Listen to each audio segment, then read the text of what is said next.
Micro, celui-là, Martin. Bonjour à tous et merci de m'accueillir. Alors si le sujet avait été la démocratie sociale, j'aurais été beaucoup plus à l'aise parce qu'effectivement j'ai quelques antériorités professionnelles sur ce sujet-là. Bon, tout ce qui est démocratie participative, souveraineté, c'est vrai que je maîtrise moins mon sujet et je vais peut-être vous paraître un peu plus scolaire. Je n'ai pas l'expérience professionnelle de certains. En tout cas, ce n'est pas la mienne. Et je répondrai à ta question pourquoi les organisations syndicales et professionnelles ne s'emparent pas de la problématique pour une raison. Je dirais que ça sera ma conclusion. D'accord. Suspense. Suspense. Bon, j'aurais peut-être, contrairement à les autres participants, peut-être une approche un peu plus scolaire, mais comme c'est un sujet que je ne maîtrise pas aussi bien, je me suis permis de vous faire trois petits chapitres, dont le premier, c'est à propos de la souveraineté, un bien commun, et comme tout bien collectif, il y a celui qui en est le propriétaire et celui qui s'en sert. Donc je ferai un petit peu là-dessus. Deuxième sujet, c'est à propos de l'entité qui exerce l'autorité suprême. De quoi parle-t-on? Que représente-t-elle? Que présente-t-elle et que représente-t-elle? Voilà. Et puis enfin, le troisième petit paragraphe que je terminerai par là, c'est à propos du titulaire de la souveraineté. Comment celui-ci peut-il contrôler à nouveau celui qui exerce la souveraineté en son nom? En fait, moi, je n'ai pas pris l'angle de l'histoire ou du droit constitutionnel, du droit public. J'ai plutôt travaillé ça au travers de la sociologie des organisations et, pour certains qui connaissent la théorie des agents, de l'agence. Voilà. Alors, la souveraineté, de quoi parle-t-on? Je ne vais pas redire ce que mon collègue a dit. Pour moi, la souveraineté, depuis que je suis dans ce milieu-là, donc très peu de temps, je la considère comme un attribut performatif détenu par une entité physique ou morale. C'est-à-dire qu'en fait, c'est comme le maire qui marie un couple, qui dit « je vous déclare marié femme » et ils sont mariés. Là également,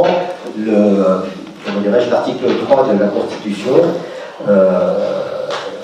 souligne que la souveraineté appartient au peuple qui l'exerce, soit par ses représentants ou par référendum.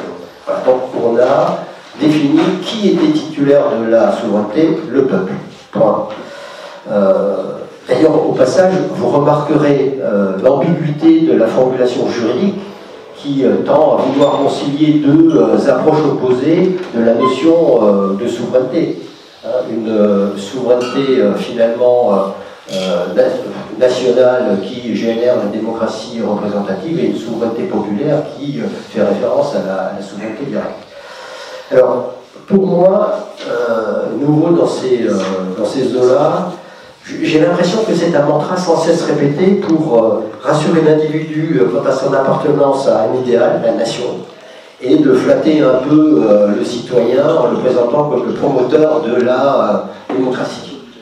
En réalité, la problématique n'est pas de savoir qui est propriétaire de la souveraineté, mais qui l'exerce concrètement. Et en l'occurrence, savoir également comment celui qui en est le titulaire contrôle celui qui l'exerce.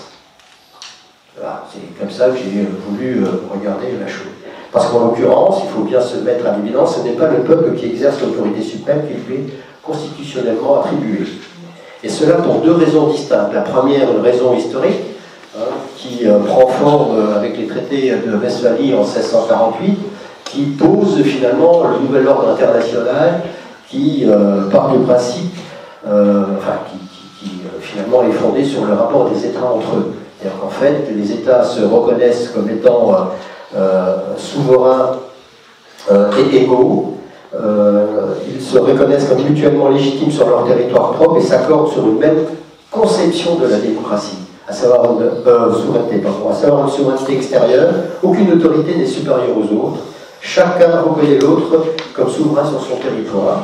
Et une souveraineté intérieure, à savoir que l'exclusivité de l'autorité sur son territoire, aucun État ne peut s'immiscer dans les affaires d'un autre État.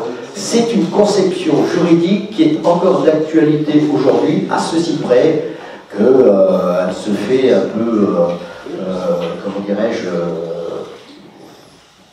malmenée depuis les années 80 par ce qu'on appelle abusivement le droit d'ingérence des États, qui est simplement un principe autorisé par l'ONU, je crois qu'il en parlera mieux, qui permet aux États d'intervenir dans un autre État dont la population subit des problématiques humanitaires. Et depuis le XXIe siècle, avec l'essor et l'influence des réseaux sociaux sur les politiques gouvernementales. Et puis depuis 2023, finalement, l'émission de chefs d'entreprises milliardaires dans les affaires interétatiques. Je vous fais référence à Elon Musk. La seconde raison, c'est une raison d'ordre juridique. Le peuple comme la nation sont des êtres fictifs dont l'existence ne tient qu'à un accord tacite entre les personnes qui les composent. Comme ni l'une ni l'autre ne disposent de la personnalité juridique, ni l'une ni l'autre ne sont sujets ou titulaires de droits et d'obligations. Ils ont beau être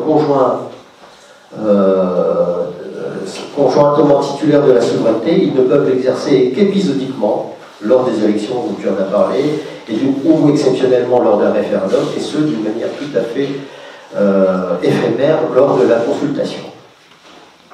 Depuis la Révolution de 1789, la souveraineté a pris en France le masque du peuple uni et la nation rassemblée dans un troisième être fictif, l'État, qui lui est doté de la personnalité juridique et donc sujet de droits et d'obligations.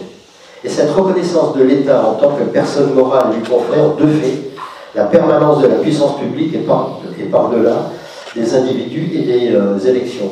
Autrement dit, c'est le peuple qui dispose ou qui possède la nue propriété de la souveraineté, mais c'est l'État qui en bénéficie de son usufruit.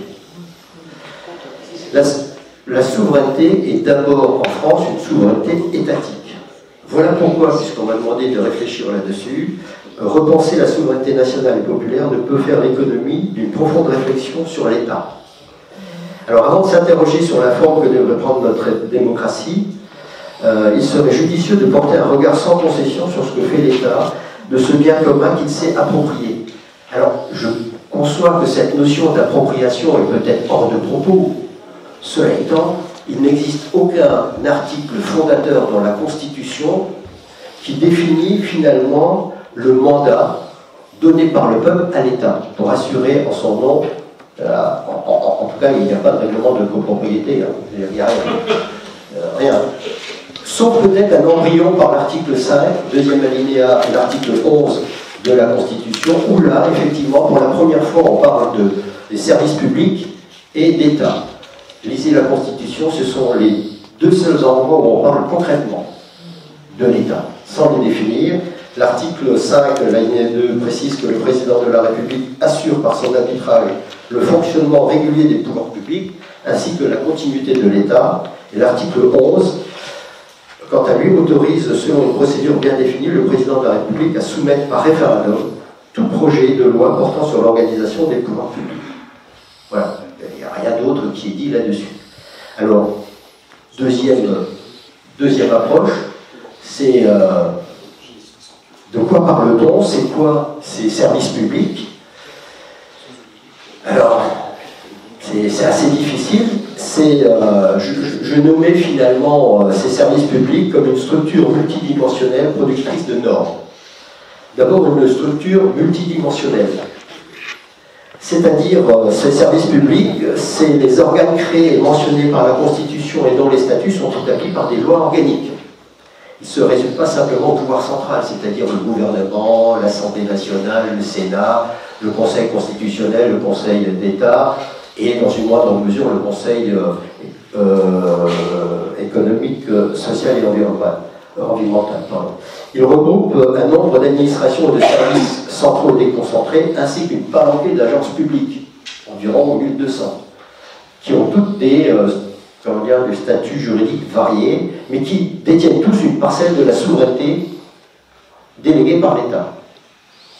Et parmi ces agents publics, il y en a à peu près il y en a 700 qu'on appelle les organismes d'administration, divers d'administration centrale, qui en fait sont des points de fuite financiers utilisés pour contourner les restrictions budgétaires de l'État.